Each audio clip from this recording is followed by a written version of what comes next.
Well, hello everybody. Greg Cumming from Good News for Israel, and God bless you. We're here to take 5 and Selah, which just means to pause and consider. Take some time out with the Lord. It's a good thing to do every single day. Well, we're looking at Bethel. We've done a bit of work on Bethel in the last several videos, but today we're looking at this group of young men who appeared at Bethel called the Sons of the Prophets. Where do they come from? Who are they? The group of prophets first appears in the days of the prophet Samuel. Samuel, of course, as we've said before, is a judge in Israel, and we discovered earlier that he operated in the region around his home, which was in a place called Ramah, not far from Bethel, by the way. 1 Samuel chapter 7 verse 15 says, "And Samuel judged Israel all the days of his life. He went from year to year on a circuit to Bethel, Gilgal, and Mizpah, and judged Israel in all those places. But he always returned to Ramah, for his home was there. There he judged Israel, and there he built an altar to the Lord." So Ramah and Bethel, not far away from each other. And at the time that Samuel appointed Saul, King Saul, from the tribe of Benjamin as the very first king of Israel, technically the second, but let's just say the first king of Israel, we discovered the existence of a group of young men who are apparently in training as prophets. Now, it's most likely that Samuel had instigated a school for training young men from around about his region, and he was teaching them how to how to seek God, and how to hear the Lord, and how to interpret what they were hearing. Let's read it from 1 Samuel chapter 10 verse 1. "Then Samuel took a flask of oil and poured it on his head, King Saul's head, and kissed him and said, 'Is it not because the Lord has anointed you commander over his inheritance? When you have departed from me today, you will find 2 men by Rachel's tomb in the territory of Benjamin at Zelzah. And they will say to you, the donkeys which you went to look for have been found. And now your father has ceased caring about the donkeys and worrying about you and saying, what shall I do about my son? Then you shall go on forward from there and come to the terebinth tree of Tabor. There 3 men going up to God at Bethel will meet you, one carrying 3 young goats, another carrying 3 loaves of bread, and another carrying a skin of wine. And they will greet you and give you 2 loaves of bread, which you shall receive from their hands. And that you shall come to the hill of God where the Philistine garrison is, and it will happen that when you have come there to that city, that you will meet a group of prophets." Did you hear that? A group of prophets coming down from the high place with a stringed instrument, a tambourine, a flute, and a harp, and they will be prophesying. Then the Spirit of the Lord will come upon you, and you will prophesy with them and be turned into another man. And let it be, when these signs come upon you, that you do as the occasion demands, for God is with you. You shall go down before me to Gilgal, and surely I'll come down to you to offer burnt offerings and make sacrifices of peace offerings. 7 days you shall wait till I come to you and show you what you should do. So it was, when he turned his back to go from Samuel, that God gave him another heart, and all those signs came to pass that day. When they came there to the hill, there was a group of prophets to meet him. And the Spirit of God came upon him, and he prophesied among them. And it happened, when all who knew him formerly saw that he indeed prophesied amongst the prophets, that the people said to one another, what is this that's come upon the son of Kish? Is Saul also amongst the prophets? Then a man from there answered and said, but who is their father? Therefore it became a proverb. Is Saul also among the prophets? And then when he had finished prophesying, he went to the high place. So let's try and understand the scripture. Samuel anoints Saul to be Israel's first king. He sends him in the direction of Zelzah and then the terebinth tree of Tabor. This was a very well-known tree called an oak tree in many English versions of the Bible, which was down the slope from Bethel towards the Jordan Valley. And what is this oak tree? You will go back to Genesis chapter 35 and verse 8 to find out the significance of this tree, because it says there, this is hundreds and hundreds of years earlier, soon after this, Rebekah's old nurse Deborah died.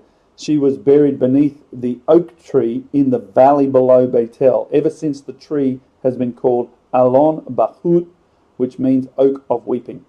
So this is a significant tree that's very well known because it dates back to the time of actually Isaac and Jacob. There Saul meets 3 men, and these 3 men are going up to God at Bethel.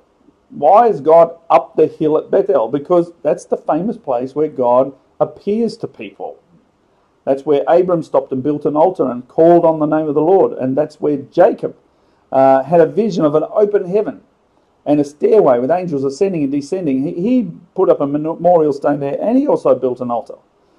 And so Saul went up the hill, up to the hill of God, where the Philistine garrison was. Well, the Philistines were apparently accommodating the Israelites in this, and this city provided, if you look at the history of this, a blacksmith service to sharpen their farming tools for a price. So the Philistines endured the Israelites, but they provided a very, very practical service. And we find this in 1 Samuel chapter 13, verse 19.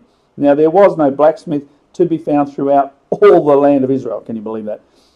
For the Philistines said, lest the Hebrews make swords and spears, or swords or spears. But all the Israelites would go down to the Philistines to sharpen each man's plowshare, his mattock, his axe, and his sickle. And the charge for sharpening was a pin for the plowshares and mattocks and forks and axes to set the points of the goads. So where was this hill where the first Philistine garrison was? It was a place called Geba. In 1 Samuel chapter 13 verse 3 says, and Jonathan attacked the garrison of the Philistines which is in Geba. So the scripture gives us all the information there. And it's great. If you know your geography and start to learn your geography, you'll see that it's all very close right there. Geba, Ramah, Bethel.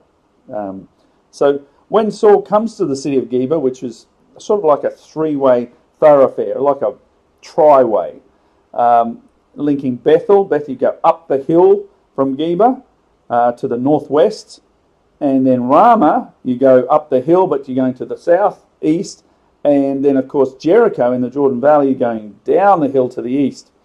So as he comes to the city of Geba, he meets a group of the prophets coming down from the high place.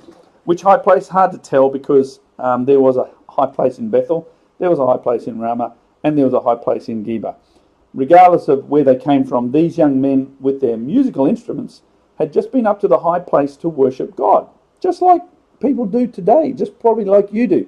They all went up the mountain, they sat down near the natural formations that identified the correct spot, and they played their stringed instruments, their tambourine, their flute, and their harp. Sounds like a modern worship meeting, if you ask me, and a prayer time.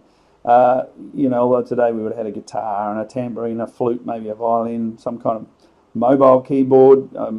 My mum used to have people play the accordion. So anyway, there they'd been with God.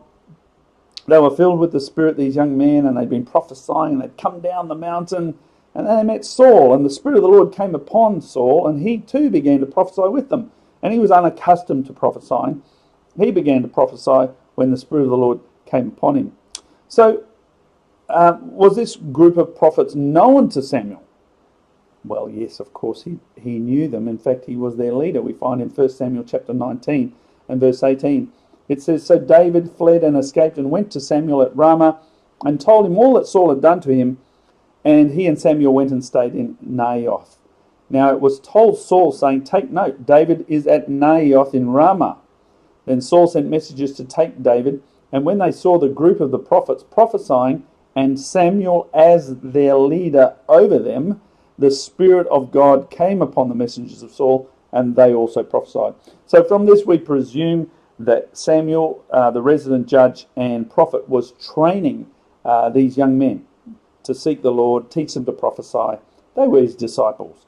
It was an ancient school of young men submitted to the prophets, or what we read in the scriptures, the sons of the prophets.